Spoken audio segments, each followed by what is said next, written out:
Mike, I trust you on a lot of levels. I trust you with a lot of things. You're the executor of my will. I'm saying that right.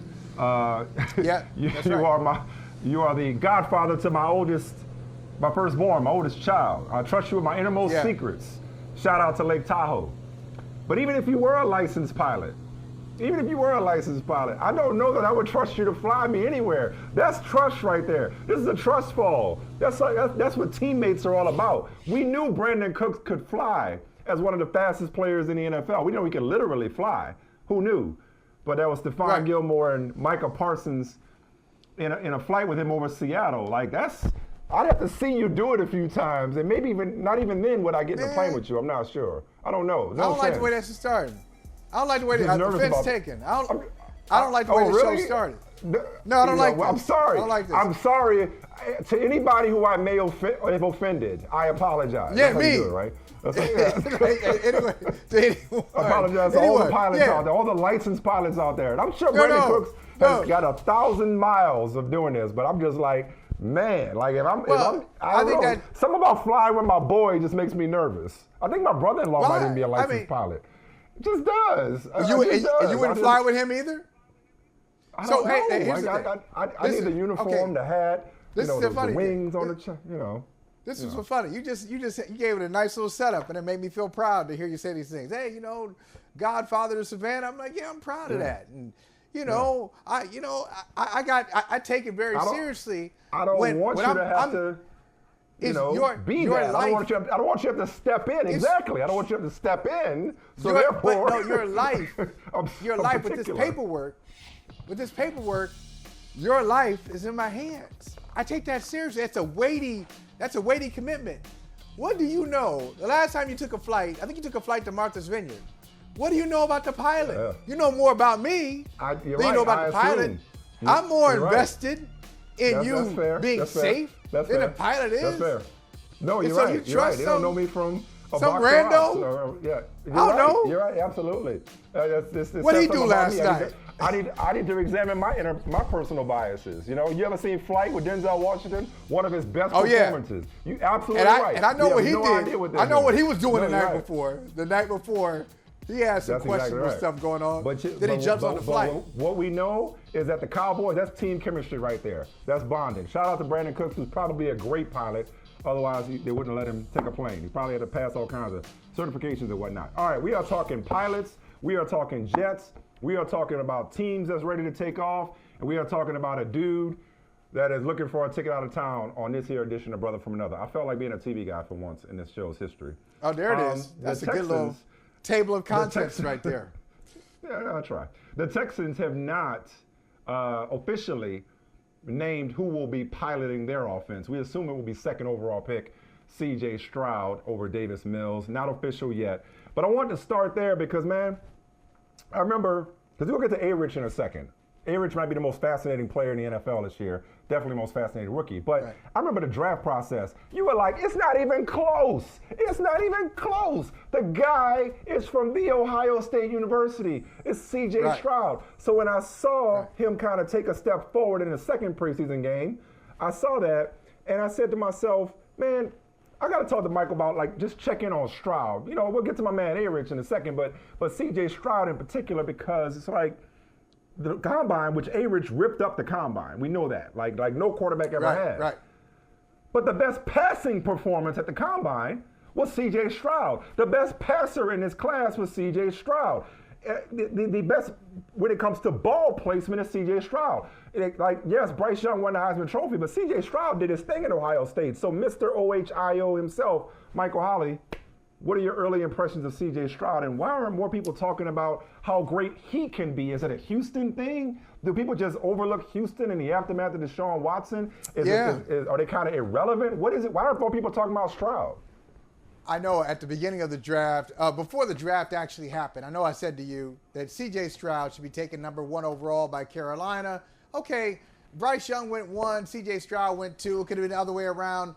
No problem. But I think both of those guys, number 1 and number 2, have the same issues. And it really has nothing to do with them. It's more the situations that they find themselves in. Carolina has this all-star offensive coaching staff. It's been well documented. All these people, you want to call some people, have all your experts. You got all these experts offensively, but they still have a lot of holes in the franchise, and it's just a lot to deal with.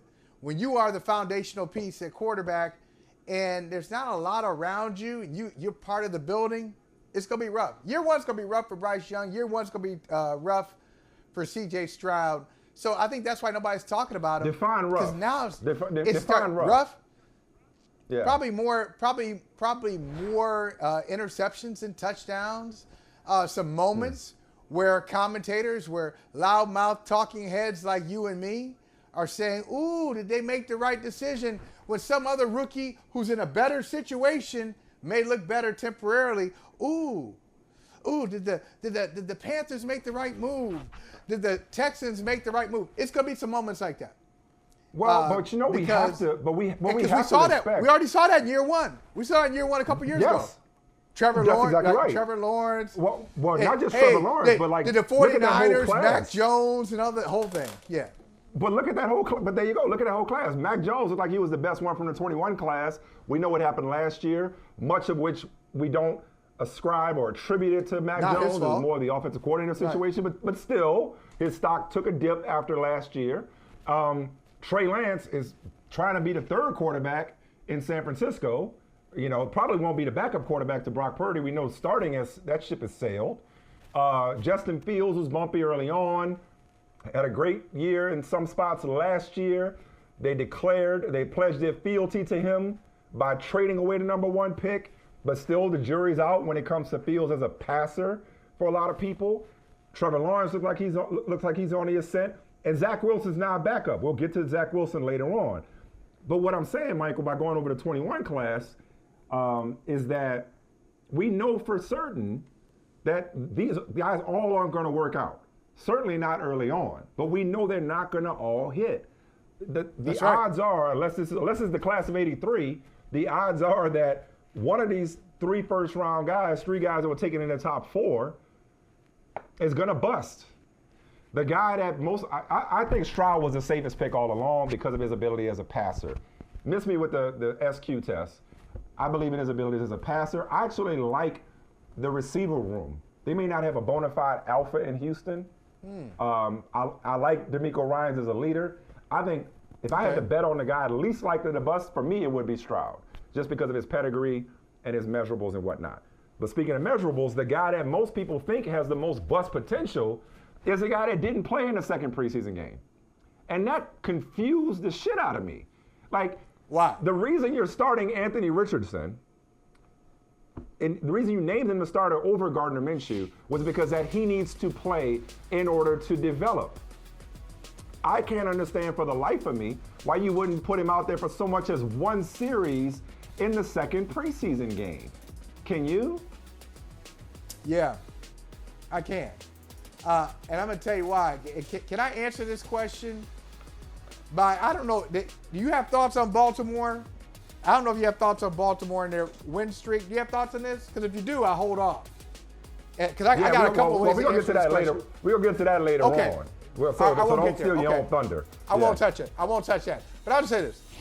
If he's the starting quarterback, and they know he's going to be the starter, and props to them for actually naming Anthony Richardson, number 4 overall pick, Mike.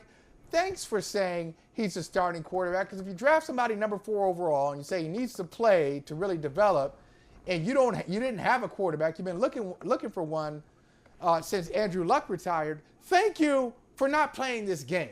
Thank you for not, say, Atlanta putting him third string like Atlanta did with Bijan Robinson. He's still listed as their third string running back. Who are we playing around with here? So go ahead, name him the starting quarterback, and since he's your starting quarterback in a preseason, it doesn't matter as much as it did 3 or 4 years ago. With a lot of joint practices, teams are finding ways to get the work in that they want to get in practice. They're trying to save him. He's their guy now. They're trying to save him, seeing more and more preseason injuries. It makes sense to me. You can kind of script. Where do we want to use Anthony Richardson? Doesn't have to be game number 2. It could be our final game. It could be for a quarter. It could be for a series. But when the regular season starts, that's when he's going to start to learn. But Mike, He's got so much developing to do. There are guys far more established who are playing at least a series in the preseason, week 1, week 2. There are guys who have a lot less of a learning curve. I just mentioned C.J. Stroud and Bryce Young. They're playing like, for a guy who the knock on him was not his measurables, and the more you get to know him, it's not his intangibles. It was his inexperience, I beg your pardon. And to not give him experience just makes zero sense whatsoever. The only reason I could reach for is, well, we don't want him to suffer any setbacks that may hurt his confidence, but the kid doesn't lack for confidence at all. He's got a good head on his shoulders. Like, he needs every rep in practice. He needs to be playing at least the first half of preseason games. No, he's not a guy that you can say we've seen enough, because he hasn't seen enough. Anthony Richardson has not seen enough. He has not seen enough live bullets, so to speak, for you to say, no, we're good. We'll just wait until the regular season. Like, I'm sorry, like, because I'm emotionally invested. Sidebar, he's my dynasty quarterback.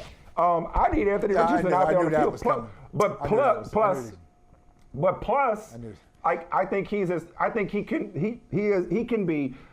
can be the best athlete we've ever seen play quarterback. He's got the measurables to do it. Dude is Derrick. If Derrick Henry decided to play quarterback, he'd be Anthony Richardson. Okay, he is as fascinating a figure as there is entering the 2023 NFL season, and I don't want the skeptics. I don't want the doubters. I don't want the armchair quarterback, basement at home in their basement scouts to be right about, wait, you know what? Like, no, he's going to be a bust. Right. He wasn't ready. We never saw it at Florida. Like, I don't want them to be right. More than me being right when it comes to my dynasty fantasy team, I don't want them to be right, and I want the Colts to do right by him. Okay, Mike, it's August 21st. So it's August 21st. Cameras on in your house, cameras on in my house. That means we got to do a show on Monday, August 21st, 2023.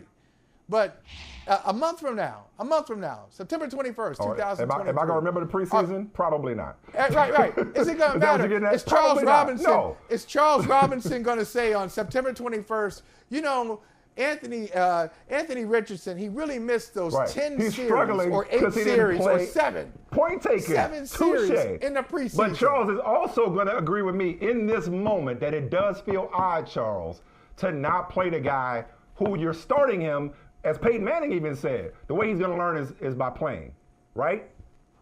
Yeah, I mean, if you're going to name him starter, it doesn't, especially at this stage in his career, it doesn't make sense to take reps off the table. And if you're afraid of him getting hurt, then why are you putting anybody out there in the preseason?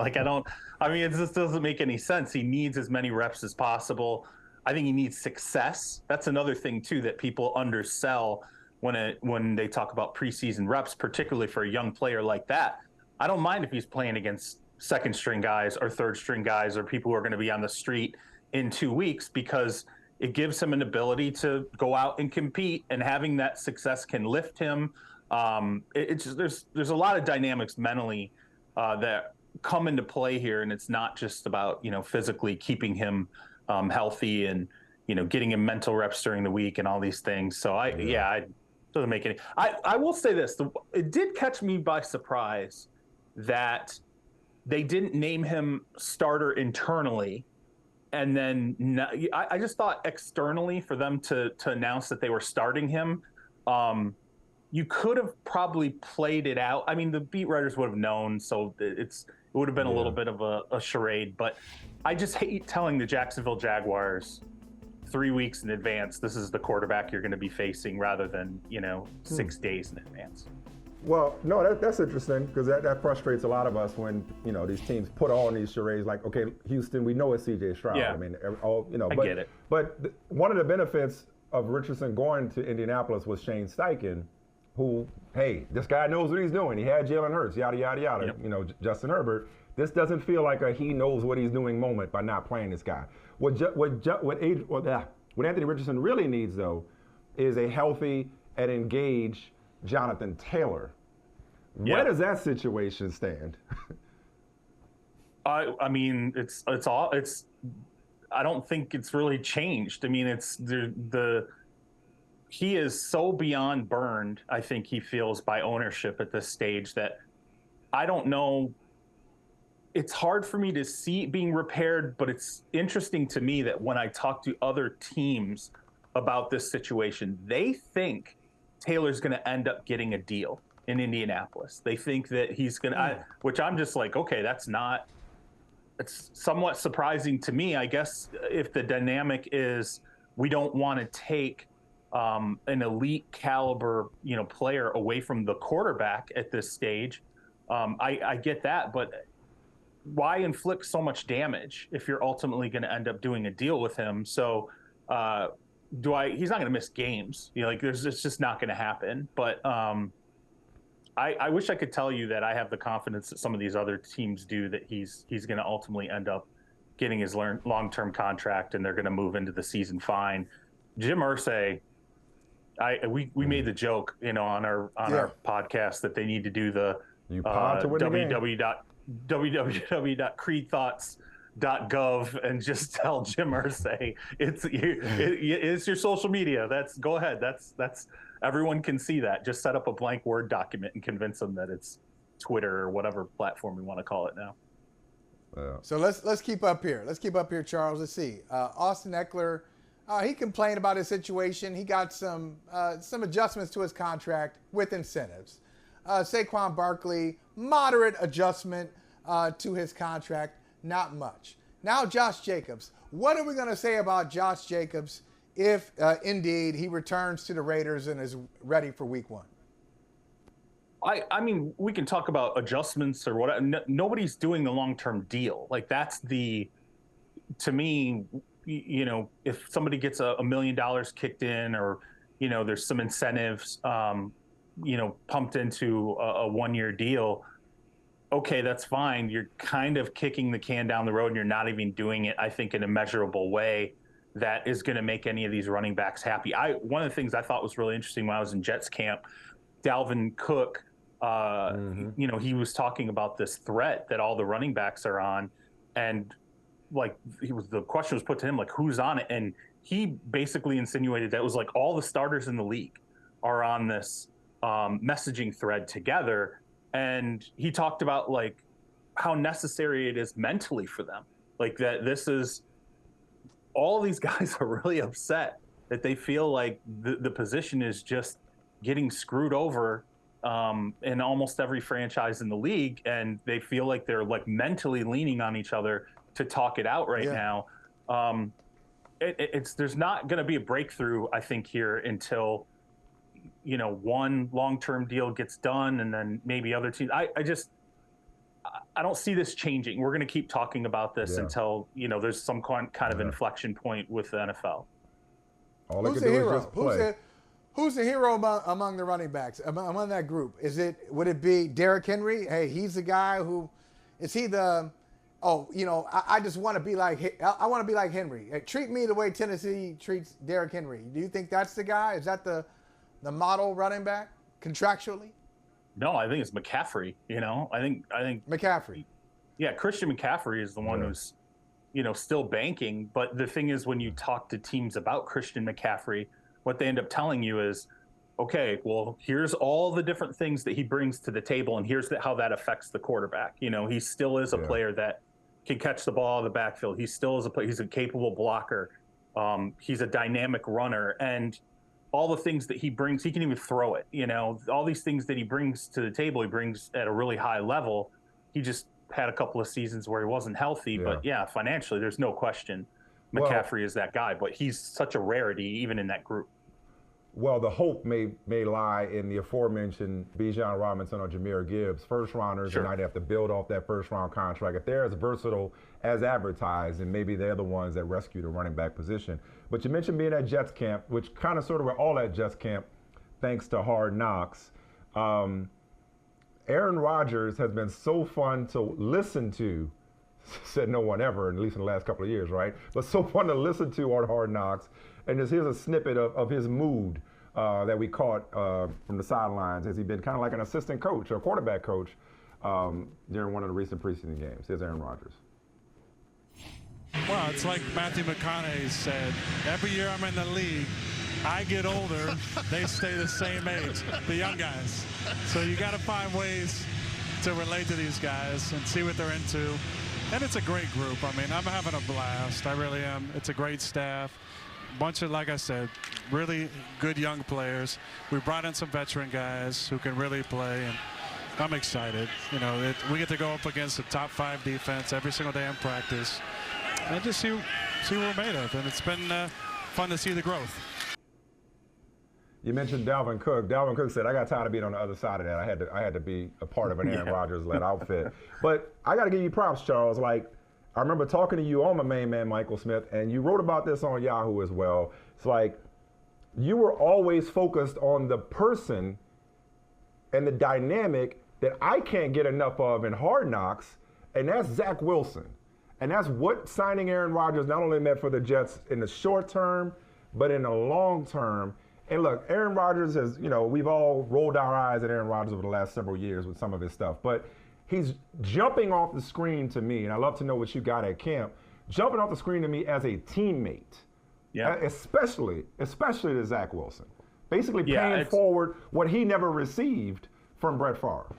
Yeah, it's remarkable that, like, you talk to people in the organization and they're like, Zach is like, it's like the pressure's like he just is carrying himself. He's not weighted down like this, like whatever he looks was good. Yeah, he looks happy. He's enjoying playing football right now. And I think they're extremely happy that, like, I talked to a couple different people in the organization, and they're like, it's funny that people don't understand how hard it is for this guy to go, okay, I got demoted. Like, they demoted me, and they brought in another guy to take the job. And by the way, it's open-ended. Like, Rodgers will play 1 year or 2 years or whatever. They don't know. If Rodgers wants to play 5 years, they're going to keep him 5 years. And they didn't really know how Zach Wilson was ultimately going to handle that. And they're like, actually, he's handled it wonderfully. Like, he really does look up to Aaron in a way. It's like it's his big brother, and their relationship, the way that they talk to each other, the way they joke around. And then, you know, they're like, we can see in the practice, you know, the film that we're watching, 2 things are happening. Number one, Zach is rebounding, and he wasn't doing that before. So if he has a bad series in practice, he'll come back out and he'll rebound from that. If he has a bad day in practice, he'll come back out and he'll have a better day the next day. And they think some of that resiliency is just kind of having Rodgers as a soundboard. And then number 2, they're like, you know, skill-wise, you can see some of the things that Aaron is showing him in practice. You're actually seeing it start to show up on tape or in games. And I think everything that they hoped for from a Zach Wilson standpoint so far has come to fruition. Now, it's not perfect. Yep. He still will sail balls. He'll still make, you know, some bad decisions, but their biggest thing is, like, they see the growth from a rebound standpoint, mentally, him able to not just go into a hole. Now he goes into a hole, he comes right back out of it. And like, to them, they're like, that's why they think Robert Saleh says this guy's going to start for a long time in the league. That's one of those things that he sees that tells him he's going to make it. They're letting him develop. They're giving him an opportunity to develop. And every quarterback's development isn't linear.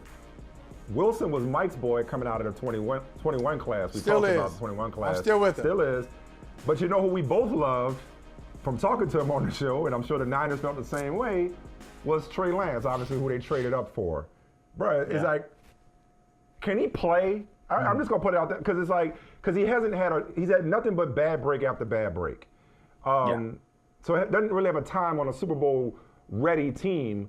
Doesn't have time to develop and make mistakes or whatever. And obviously Purdy happened. Can he play? And if so, what's his future? Because the damn sure don't seem to be in San Francisco. Do you realize that Trey Lance has less than 500 pass attempts since high school? Like, as in high school, college, and the NFL. He has fewer than, I'm talking about in-game, actual games, not counting like preseason, all sorts of stuff. Less than 5. I mean, we talked about that with Anthony Richardson, needs to play. Trey Lance needs to be somewhere where he's going to play. Okay, he needs reps. He needs as many reps as possible.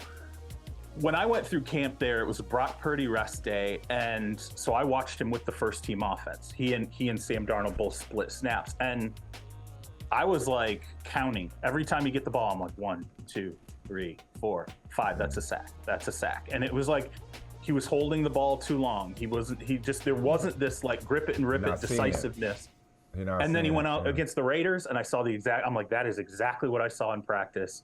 Now, he carries it to the field, and they won't say it publicly, but I know that there's concern the later in the rep that it gets. So he gets the ball, the longer he holds that ball, I think they think it's not panic, but there's like an anxiety buildup where you'll watch him at the end of a rep start to kind of freak out, like, I got to get rid of this ball. What am I doing?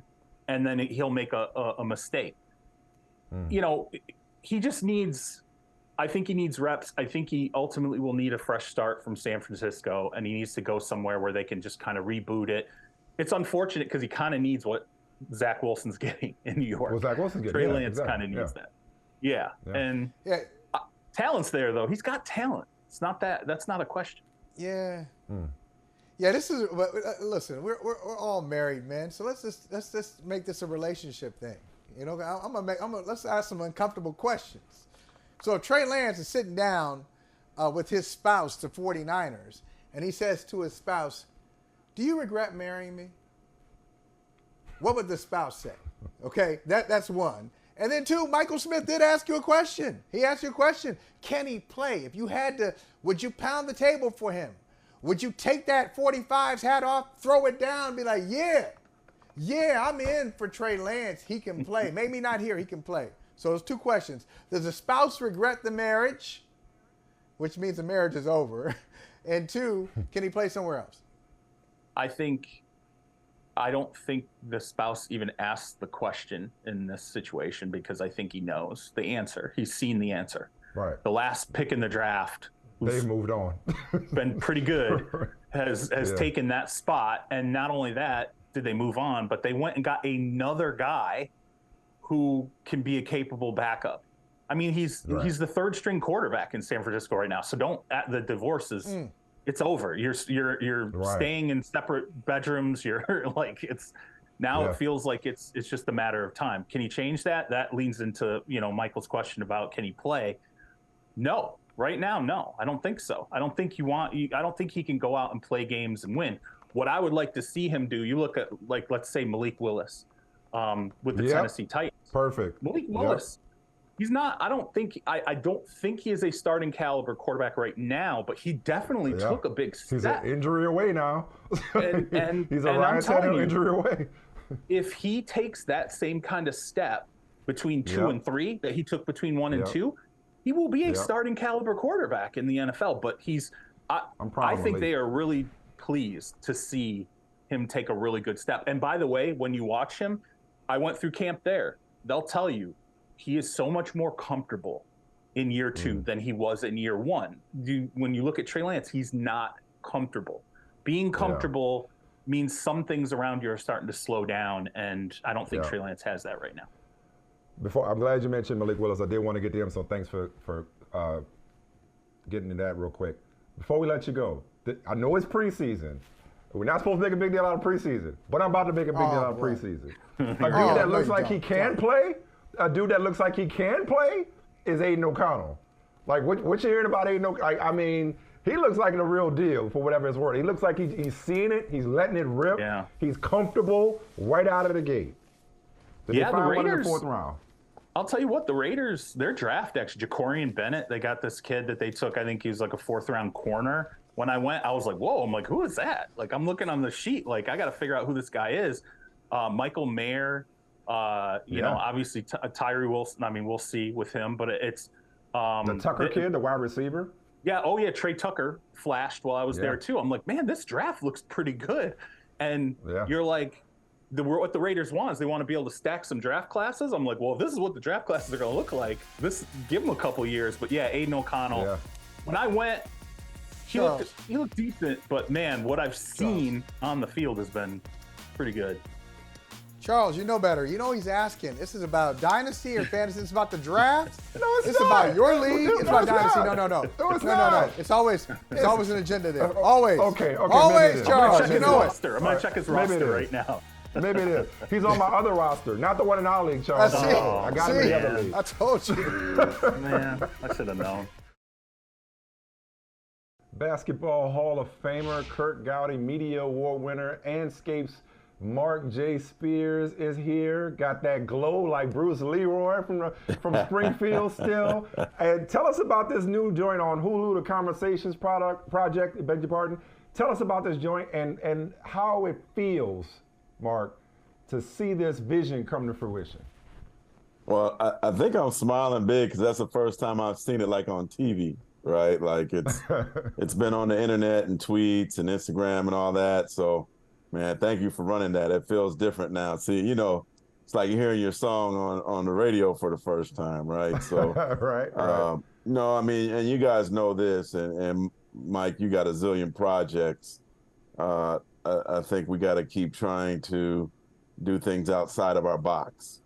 And, you know, a couple of years ago, Andscape kind of challenged us to come up with some TV show ideas. And myself and the chef you saw popping the cork, Chef David Lawrence, we came up with a show where actually initially we had a pilot with Terrence Mann where we're bringing athletes to vineyards and then getting them a good meal that means something to them with Chef. And they ended up biting on the dinner. And so we added also Elaine Welteroth from Project Runway and Teen Vogue fame. She's amazing. So the three of us are hosts. And basically what happens is we have a 3-course meal where Chef curates this amazing meal. And with each course is also a different topic that's near and dear and maybe even painful to the Black community. And we're also showcasing Black wines with every episode as well.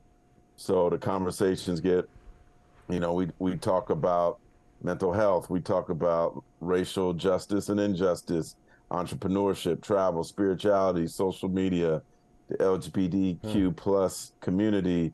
Like we the same conversations we have. I think people think that when like the three of us get together, all we're talking about is sports. And our conversations get a lot deeper than that. And so I think this is a show where people need to see us in this light, man, and see how like actually we really hang out. And so I'm really proud of this show and it's out of the sports world and excited about what potentially it could be. Proud of you, man. That sounds awesome. Yeah, and I'm proud of you too, Marc. And I think the show is going to be great. And if you were inviting James Harden to dinner, some of those themes, what do you think we would get there? Because it's not just basketball with him. He's talking about they're not trust. conversing. He feels like he's been lied to. They're not conversing. And as I said to Mike last week, I'm not sure what James Harden is looking for. It's not just it's something. So what's your best read on this, Marc?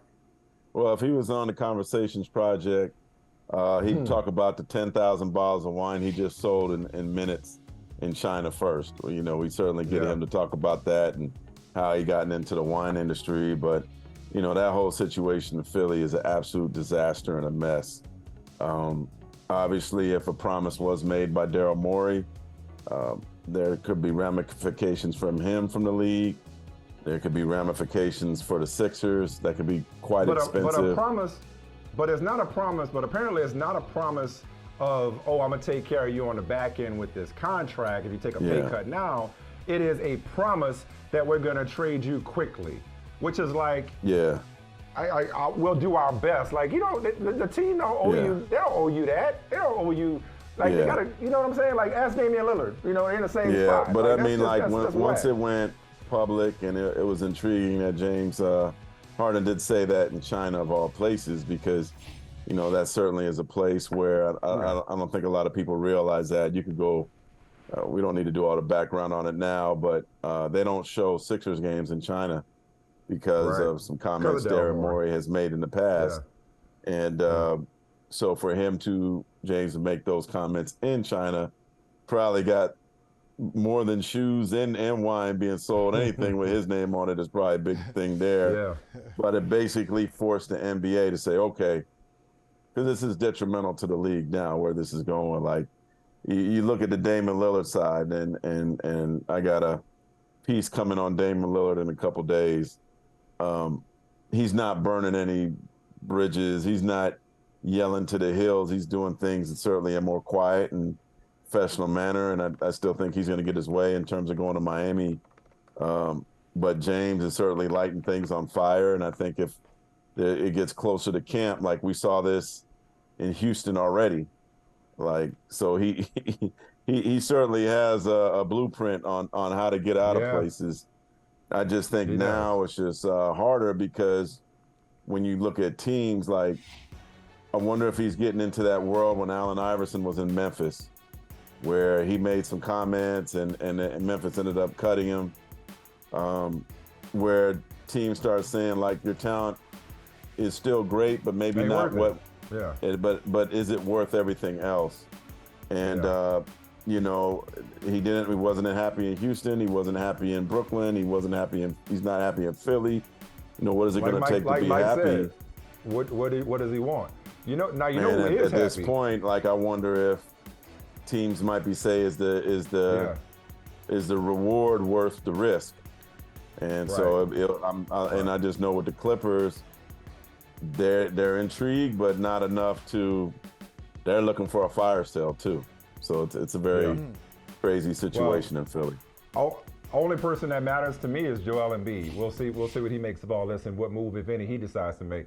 Before we let you go, man, one other person I want to hit on real quick, and keeping with the Conversations Project theme, you probably already got this dude booked, is Jaylen Brown.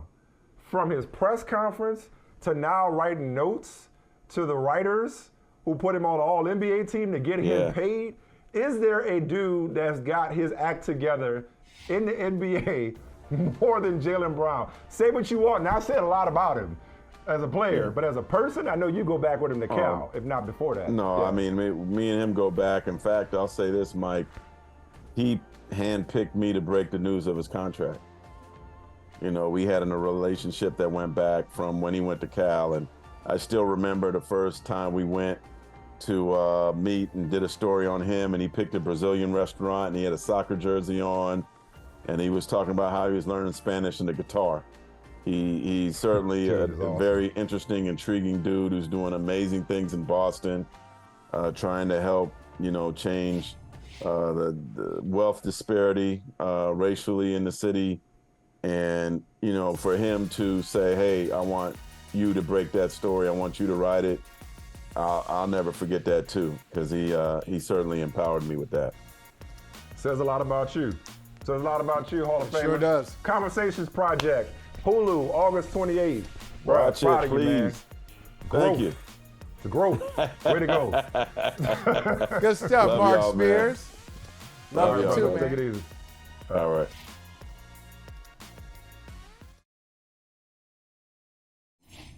I really appreciate what Coach Belichick did tonight. You know, he took the initiative on that, and look, this is not the AFC Championship. We're not playing for records. This is preseason game 2, right? And we have an injury like that. You know, it affects a lot of guys in a lot of different ways, and clearly our team was shaken by what happened.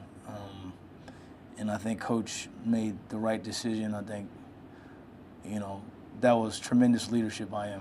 And I have to say, honestly, that was one of the proudest moments I've had as a guy who's played for him for now 16 years to see what he did. And there was no hesitation. And, you know, I appreciate Coach LaFleur as well for, you know, standing with him on that. I think everybody acted swiftly and, you know, it was the right call in this situation. I love Matthew Slater. I'm proud of Matthew Slater. Future Hall of Famer Matthew Slater, Mike Jones, who will be a head coach one day. You can see it. You can just see. We all seen guys like he's gonna be a head coach if he want to be. Yeah. He'll be the next John Harbaugh, coming from that special teams track and being a head coach. Or D'Amico Ryans. He'll be D'Amico Ryans. Yeah, you know. Yeah, yes. I love, though, the decision made by Belichick and LaFleur. I love where the game is going, where common sense and perspective and compassion is taking over. It's the aftermath of the Isaiah Bolden injury, of course, where they just called off the game, called off the joint practices. It was the most significant thing, Mike Jones, that happened so far in preseason. That glimpse into just where we are as a league and as a game right now. But speaking of significance of preseason and speaking of John Harbaugh, the Ravens have a 24-game winning streak in preseason that they're very proud of going on. And Michael, you had a take on that earlier that you've been holding till Mike Jones came on. What was that about this winning streak? Mike that the Jones, Ravens are putting on the line against the Commanders? Please tell me that you're with me and Sam Cosby and that a preseason winning streak, you shouldn't even be keeping up with this. You should not be keeping up with records. I don't know what Kansas City's preseason record was last year. I know they won the Super Bowl. I don't know what Tampa Bay's preseason record was when Tom Brady led them to their first Super Bowl since 2002. I don't know. I don't care. The fact that the Ravens care bothers me. Do you share my passion for this ridiculous accounting that everyone in Baltimore is keeping up with?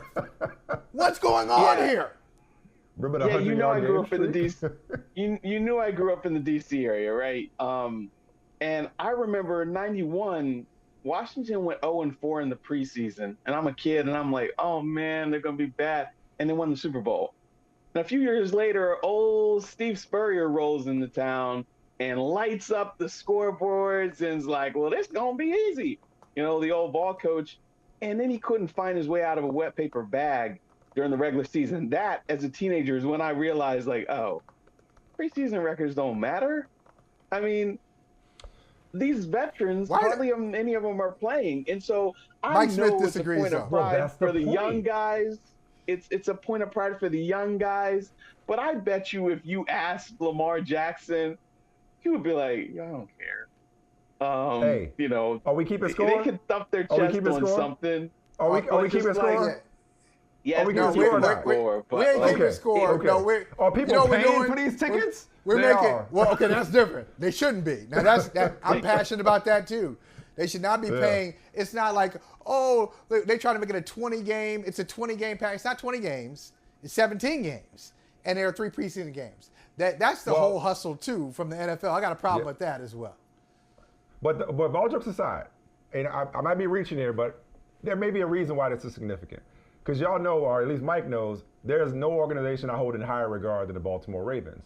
And one of the things the Ravens do well, better than anybody, is they draft and develop. They scout players, they find players that fit their system and that go on to success elsewhere, right? Like, maybe winning preseason games when you're playing so many different people, maybe that speaks to the depth of their organization when it comes to talent evaluation. That's a nice try.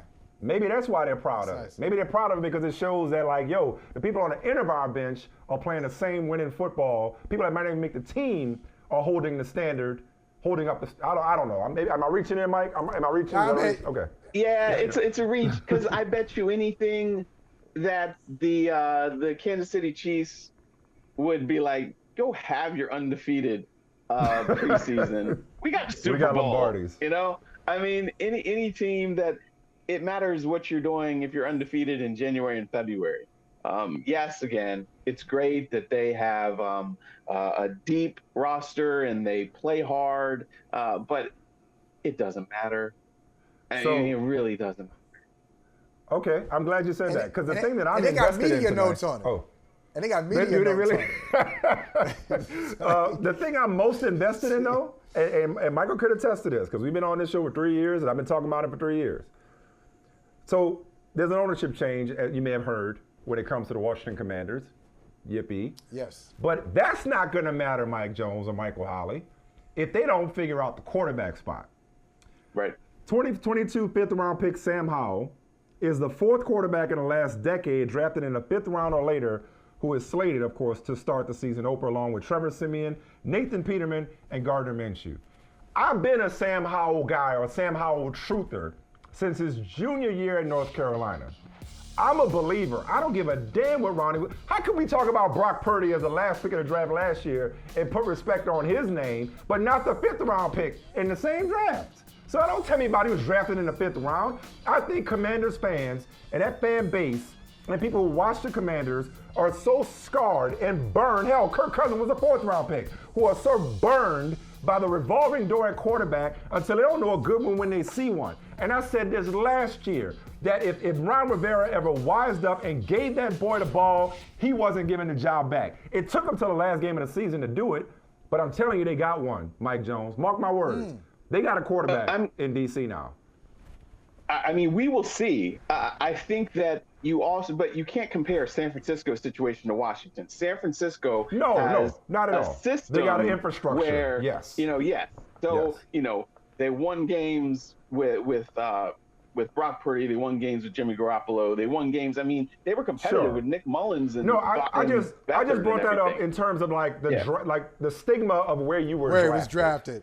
Yeah, right. Yeah, that's all I meant. Yeah, that's what I meant. Yeah, but my thing is they were talking, oh man, well he would have been a second-round pick if he came the year before that. Well, if you thought he was so good, why didn't you take him sooner than the 5th round? See, look at that skepticism. The skepticism is dripping from your voice, Mike Jones.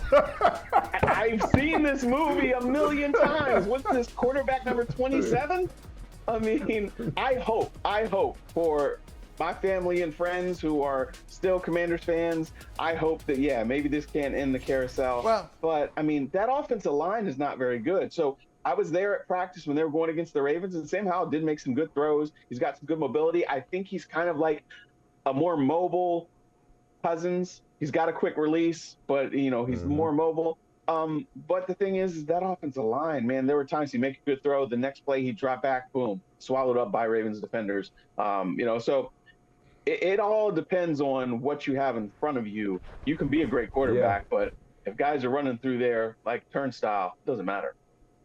Well, let me ask you this real quick, Mike, because I know Eric Bieniemy's life did not start with the Kansas City Chiefs, his coaching life. I mean, he had a career before he went to Kansas City and Patrick Mahomes, a lot of success there. What is he trying to establish based on what you've seen? What is he establishing offensively in Washington? I think he wants a varied offense. He wants an offense that's going to play hard, that's going to be competitive, that's going to be detail-oriented. That's what he's really been pushing these guys, to do it the right way. Because they have this quarterback. It's a young quarterback, but they got a really talented wide receiver group. They've got talented running backs. Like I said, the question mark is the offensive line. But he wants to prove that, hey, I can really cook something up with this offense, with these players that I have there, but he is preaching to them attention to detail. If they do the little things right, it will pay off. And look, if he can get this team to put points on the board and move the ball up and down the field, there are zero questions, zero arguments that you can make against him and his qualifications as a head coach. So I think part of him, he took this job knowing, hey, there are questions about me, but if I get it done here, like I'm writing my check. I'm gonna leave y'all with this because we got less than a minute left. This might be a conversation for another day, Michael, but this is gonna be music to your ears. I love the Ravens and I love the Bengals. I didn't put on for the Bengals, and we'll see if the Browns turn the corner. You know who got a lot around him? Kenny Pickett. It looked like enough in front of him, but Pittsburgh got some weapons, dog. Wide receiver, 2 running backs, 2 tight ends. Bro, Pittsburgh, your Steelers, Michael. That's your squad. Pittsburgh, it might be a problem. And the defense. You didn't even mention the defense. Yeah. That's just what they do. But they filled in. They had some holes, and Mike Tomlin. Yeah, they had some holes on defense. They've actually filled in some of the holes they've had the last couple of years. Legitimate stars at all 3 levels on defense. 3 Mikes. Mike Jones, we appreciate you, brother. Michael Holley, I'll talk to you later, fam. Be good. All right, y'all. Good stuff.